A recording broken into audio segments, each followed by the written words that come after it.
Good morning Maranatha, glad to see you. Bapak, Ibu, dan anak-anakku sekalian, hari ini kita berkesempatan untuk membaca dan merenungkan firman Tuhan. Ya, Bapak Ibu, pada hari Senin tanggal 4 September 2023 ini, Tuhan memberikan kesempatan kepada kita semua untuk mencoba membaca dan merenungkan firman Tuhan. Kali ini title renungan kita adalah Jangan Tergiur oleh Godaan Dosa. Firman Tuhan yang melandasi renungan ini adalah terambil dari 2 Samuel 11 ayat 2 sampai dengan 26. Demikian firman Tuhan. Ketika Daud bangun dari tempat pembaringannya, lalu berjalan-jalan di atas sotoh istana, tampak kepadanya dari atas sotoh itu seorang perempuan sedang mandi. Perempuan itu sangat elok rupanya. Saudara dan anak-anakku sekalian, sebagai penggemar keripik balado, kadang saya gagal menghindar dari godaan rasa nikmatnya sang keripik. Kalau ditawarin keripik balado, pasti saya santap. Meskipun sesudahnya saya akan langsung sakit tenggorokan. Tampaknya aneh, sudah tahu sensitif, masih makan keripik balado. Namun, memang terkadang kita jatuh ke dalam bahaya, bukan karena kita tidak tahu hal itu bahaya, tetapi karena tergiur oleh kemasan menarik yang membungkus bahaya tersebut. Demikian pula dosa. Kadang manusia jatuh ke dalam dosa bukan karena ketidaktahuan, tetapi karena tergiur oleh kenikmatannya. Hal itu dialami Daud ketika suatu petang kebetulan melihat perempuan cantik sedang mandi. Daud tidak sengaja melihat pemandangan yang menggoda tersebut. Namun Daud tidak menghindar, bahkan memilih untuk menyambut godaan tersebut. Mungkin awalnya berpikir, melihat sebentar bolehlah. Bukankah aku tidak sengaja? Lalu ia memandang lebih lama hingga menginginkannya. Selanjutnya, dosa yang disebut tadi membesar seperti bola salju yang menggelinding. Daud akhirnya tidur dengan perempuan itu. Lalu sang perempuan hamil, sedangkan suaminya dikirim ke medan perang agar terbunuh. Demikianlah dosa menggoda manusia.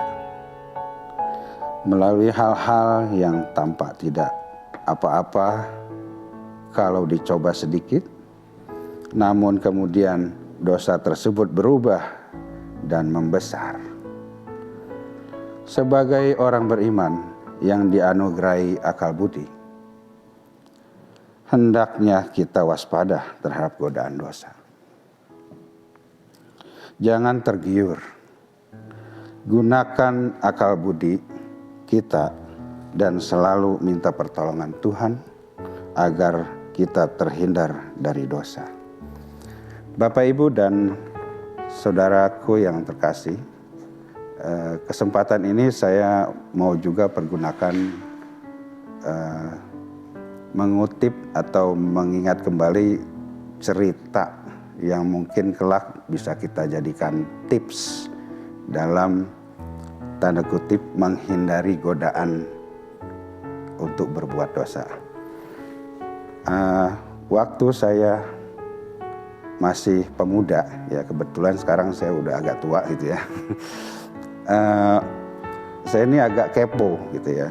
Saya pernah bertanya ke seorang pastor, ya, pastor, kok pastor kuat ya untuk tidak merit, tidak kawin, dan bisa menghindari godaan terutama dalam hal seksualitas. Lalu pastor menjawab, saya punya tips. Pertama, saya akan banyak berolahraga. Kemudian saya banyak membaca buku-buku rohani. Dan yang paling penting adalah saya mempunyai cara bahwa setiap saya melihat atau tertarik terhadap lawan jenis, itu saya menganggap semuanya itu sama. Mau muda, mau tua, mau anak umur 18 maupun anak ibu umur 80, semuanya sama. Karena semua yang membalut, yang membuat mereka cantik itu hanya kulitnya. Kalau tanpa kulit, semuanya sama, tengkorak gitu ya. Nah itu mungkin boleh nanti saudara muda bisa gunakan tips ini. Yang kedua, saya juga pernah bertanya kepada seorang biksu, ya. Lalu waktu itu saya bertanya, Bante kan tidak merit, ya. Sudah tentu banyak cobaan, ya. Ya sama-sama, saya juga manusia. Gitu. Apa yang terjadi kalau hal tersebut kembali menggoda Bante, gitu ya? Dia mengatakan seperti ini. Saya langsung melakukan meditasi simple. Ya. Meditasi adalah cara untuk memfokuskan pikiran dan perasaan ke satu titik. Ya. Jadi saya bisa menghindari perasaan dan pikiran saya pada titik yang menggoda itu. Dan sambil mengatakan dalam hati bahwa semua ini hanya sementara. Semua ini hanya sementara. Cantik sementara, jelek sementara, sakit sementara, sehat sementara. Hidup kita juga hanya sementara. Tidak ada yang kekal di dunia ini. Ya. Kemudian Bante tersebut juga mengatakan semua yang ada di dunia ini berubah setiap saat. Jadi kalau kita bisa bertahan sebentar saja ya untuk tidak tergoda, itu kita akan terhindar dari godaan karena dunia selalu berubah-berubah gitu ya. Nah itu mungkin ada 2 tips yang selama ini juga sempat saya gunakan pada saat-saat tertentu ya, mungkin Bapak Ibu bisa mengambil hikmah daripada peristiwa ini ya. Ya, terakhir saya mau ingatkan untuk kita semua bahwa kita harus gunakan akal budi kita dan mohon pertolongan Tuhan agar kita terhindar dari dosa. Ya, ya Bapak Ibu, demikian renungan yang kita bisa simak sama-sama. Marilah kita akan tutup di dalam doa sambil bersyukur pada Tuhan. Ya Allah, Tuhan yang kami sayangi dan kami cintai dengan segenap akal budi kami. Terima kasih atas urapan dan firman Tuhan yang kami terima hari ini. Semoga kiranya apa yang kami baca, kami dengar, dan kami simak boleh menjadi bekal kehidupan kita, kehidupan kami hari lepas hari. Terutama kami juga bersyukur Tuhan atas kesempatan untuk mengisi kolom renungan Serafim atau renungan Maranatha, sehingga kami boleh berbagi terhadap sesama dan menjalankan misi keselamatan melalui Universitas Maranatha ini. Terima kasih Allah, dalam nama Tuhan Yesus kami berdoa. Amin. Bapak Ibu, untuk lebih kita sadar akan perjuangan dan misi kita di dalam menjalankan misi Tuhan melalui di dunia pendidikan ini, ada baiknya saya ingatkan kepada kita semua tentang misi dan visi Maranatha. Ya,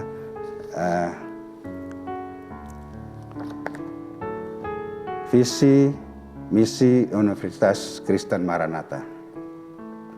Universitas Kristen Maranatha menjadi perguruan tinggi yang mandiri dan berdaya cipta serta mampu mengisi dan mengembangkan ilmu pengetahuan, teknologi dan seni abad ke-21 berdasarkan kasih dan keteladanan Yesus Kristus.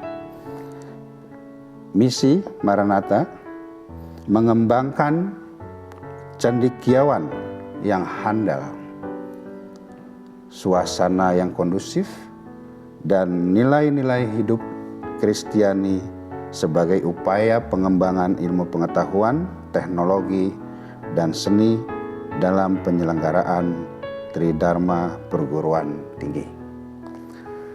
Demikian renungan dan pembacaan Alkitab kita hari ini yang bisa saya sampaikan. Semoga berkenan bagi Bapak Ibu sekalian. Terakhir, saya ingin mengucapkan kepada yang tercinta Universitas Maranatha, selamat ulang tahun UKM MCU ke-58 yang jatuh pada tanggal 11 September 2023. Semoga kiranya berkat Tuhan selalu melimpahi keberadaan dan sustainabilitas Maranatha sebagaimana Tuhan telah lindungi dan urapi Maranatha sejak tahun 65 lalu. Salam Maranatha, integrity, care, and excellence.